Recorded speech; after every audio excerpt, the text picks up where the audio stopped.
এটা খুব জাগ্রত একটা জায়গা। তো বৃন্দাবনটা একটু আপনাদেরকে দর্শন করে নিয়ে আসি, চলুন। এখান থেকে আপনারা বিভিন্ন জায়গাকার বাস পেয়ে যাবেন আর কি। দেখো কি জঙ্গলে ভর্তি, এখানে লোক বাস করছে। এই দেখো চারিদিক বাড়ি হয়ে গেছে।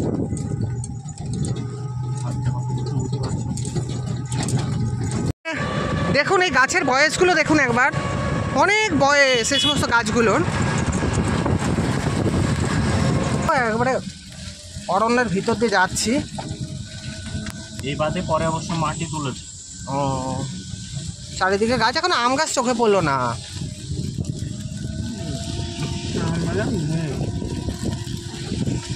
দেখো দেখাচ্ছি, গভীর জঙ্গলে ভর্তি বন্ধুরা।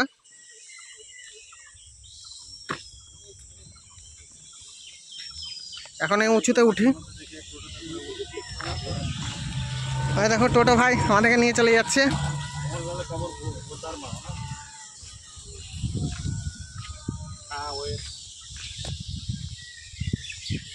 আমাদেরকে বললেন যে এখানে নাকি ব্রাহ্মণরা পুজো করে আর কি, এটা খুব জাগ্রত একটা জায়গা। তা ওনাদের মনোবাসনা এখান থেকে পূরণ হয়েছে, পরপর বংশ পরম্পরা ওরা পুজো করে আসছেন। তা গাছটা তো দেখে আপনারা বুঝতেই পারলেন যে কত পুরনো একটা গাছ, তার গুড়িগুলো কি মোটা। গুড়িটা দেখুন, বুঝতেই পারা যাবে না যে গাছটার মূল গুড়ি কোনটা। দেখেছেন কতগুলো গুড়ি হয়ে গেছে।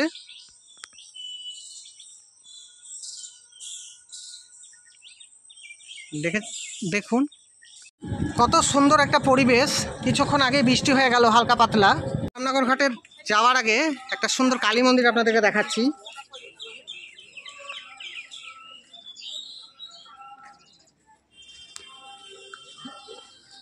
এই দেখুন কালী মন্দিরটা আপনাদেরকে দেখিয়ে দিই।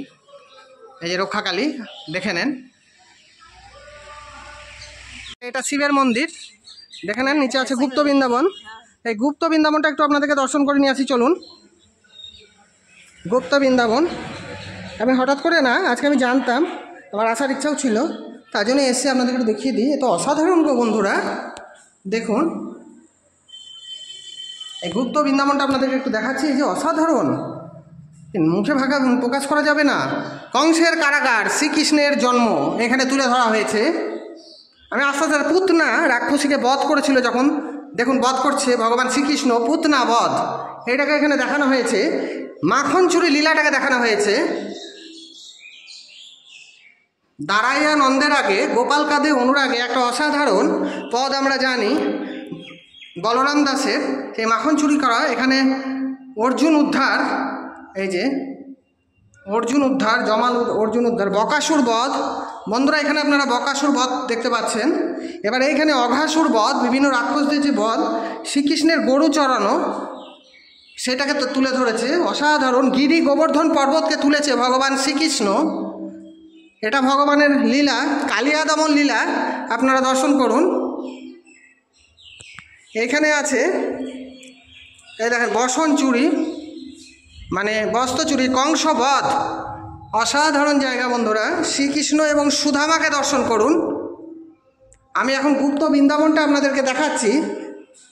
এই দেখেন ব্যাধের স্বর্ণিক্ষেপ, লাস্টে মহাপ্রভু শ্রী চৈতন্যদেবের জন্ম এখানে তুলে ধরা হয়েছে। গুপ্ত বৃন্দাবন ভগবান শ্রীকৃষ্ণের বিভিন্ন লীলা এখানে তুলে ধরা হয়েছে, অর্থাৎ পরপর তিনি যে লীলাগুলো করেছিলেন সেটিকে আমরা এখানে দেখতে পেলাম। লাস্টে দেখলাম যে মহাপ্রভুর জন্ম, সেটাকে আপনাদেরকে দেখালাম। এবার চলুন ওপরে শিবের মূর্তিটাকে আপনাদেরকে দর্শন করাই। ভগবান শিবের লিঙ্গটাকে আপনাদেরকে একটু দর্শন করে দিচ্ছি। যেহেতু কালী মন্দিরের পাশে শিব মন্দিরটা আছে, শ্রী ভোলেনাথের মন্দির, তেজনগর শ্মশান উন্নয়ন কমিটির উদ্যোগে। দেখুন এই জায়গাটায় আপনাদেরকে নিয়ে এসেছি, আবার দেখিয়ে দিলাম। অসাধারণ বন্ধুরা। আমবাগানগুলো এবার দেখো, আমরা রামনগরে চলে এসেছি তেজনগর থেকে। বন্ধুরা কত টোটো দাঁড়িয়ে আছে, আমরা রামনগর ঘাটে এসে উপস্থিত হয়েছি। আপনাদেরকে একটু ঘাটের চারপাশটা দেখাবো। আমি ওপারে যাব না, ওপারে আমি কিছুদিন আগে গেছিলাম, আজকে এপারটা আপনাদেরকে দেখাবো। তো একটু ঘাটটা দেখিয়ে দিই আপনাদেরকে। দেখুন এখান থেকে আপনারা বিভিন্ন জায়গাকার বাস পেয়ে যাবেন আর কি। দেখুন চারিধারটা দেখুন, কালী পুজো হচ্ছে আজকে ওই পারে।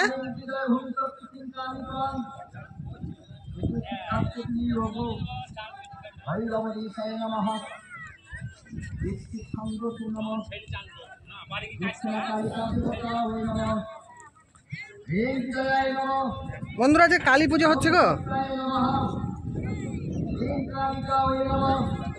দেখুন সবাই চান করছে রামনগর ঘাটে, আপনাদেরকে একটু দেখিয়ে দিচ্ছি কতটা জল বেড়েছে, একটু দেখো দেখো।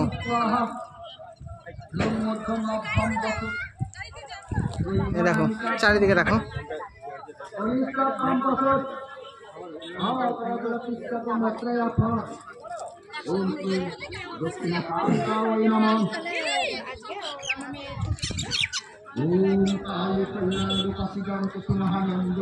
কালী পুজো হচ্ছে, এই দেখো সব নৌকায় উঠছো, পাড়ে যাবে বন্ধুরা, তোমাদের একটু দেখিয়ে দিলাম। এই দেখো নৌকা ঘাট পাড়া পারেন, ওই পার যাবে। ছিলাম এই রামনগর ঘাটে, ওখান থেকে আসার সময় আর কি এই মন্দির দুটো আপনাদেরকে দেখালাম, সেই সঙ্গে গুপ্ত বৃন্দাবনটা দেখালাম। এখন আপনাদেরকে নিয়ে আরেকটা সুন্দর জায়গায় যাচ্ছি, চলুন। দেখুন এই গাছের বয়সগুলো দেখুন একবার, অনেক বয়স এই সমস্ত গাছগুলোর। দেখো সব পুরোনো পুরোনো বিল্ডিংগুলোকে তোমাদেরকে দেখিয়ে দিচ্ছি, সমস্তটা খৈতান কোম্পানির জায়গা। দেখো এখানে এখন যারা কাজ করতো তাদেরই ছেলেপিলেরা সব থাকে, এখন তো কোম্পানি বন্ধ হয়ে গেছে। গভীর জঙ্গল চারদিকে বন্ধুরা, কি পরিস্থিতি একবার দেখো। পলাশির ভিতরে আমি ঢুকে গিয়েছি, তা সুগার মিলটা তোমাদেরকে একটু দেখিয়ে দিই।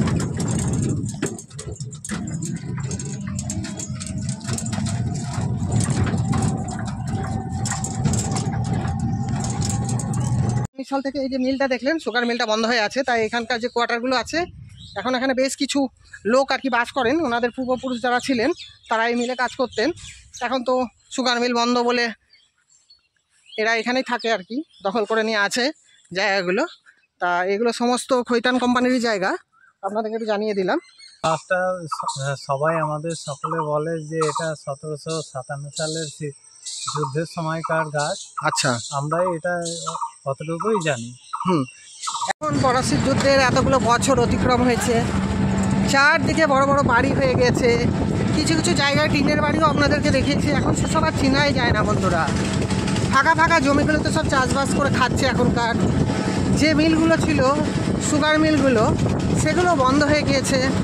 কিছু কিছু মিল আগে চলতো, এখন সেগুলো একবারেই বন্ধ, আর কিছু কিছু আগেই বন্ধ হয়ে গেছিলো। পাইপ